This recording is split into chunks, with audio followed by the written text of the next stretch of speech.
Hi guys, good morning. Just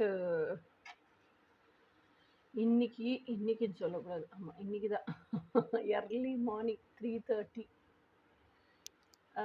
கொல்லத்துலேருந்து மதுரைக்கு வந்துச்சு train. So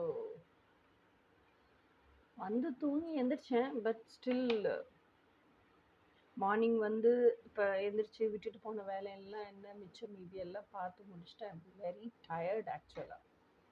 அதனால இன்னைக்கு குளிச்சு கிளம்பி ட்ரெஸ் சேஞ்ச் பண்ணி சுடிதாருக்கு மாற்றி உட்காந்து வீடியோ ரெக்கார்ட் பண்ணும் ஷார்ட்ஸுக்கு டிஎம்மோட ஸ்டேஜஸ் என்னென்னங்கிறதுக்கு. Just give me one day time, let me relax எல்லாம் பண்ணி முடிச்சதுக்கு அப்புறமா definitely let us start up with டிஎம்மோட ஸ்டேஜஸ் என்னென்னு சொல்லிட்டு ஷார்ட்ஸ்லேயே குட்டி குட்டியாக போடுவோம். Okay, just give me one day ரிலாக்ஸிங் டைம். ஏன்னா நான் நேற்றும் போடல, முந்தா நேற்றும் போடல, கண்டிப்பாக எக்ஸ்பெக்ட் பண்ணிகிட்டே இருந்திருப்பீங்க. So I felt I'll give you this reasoning so that you'll be patiently waiting. Thank you, guys.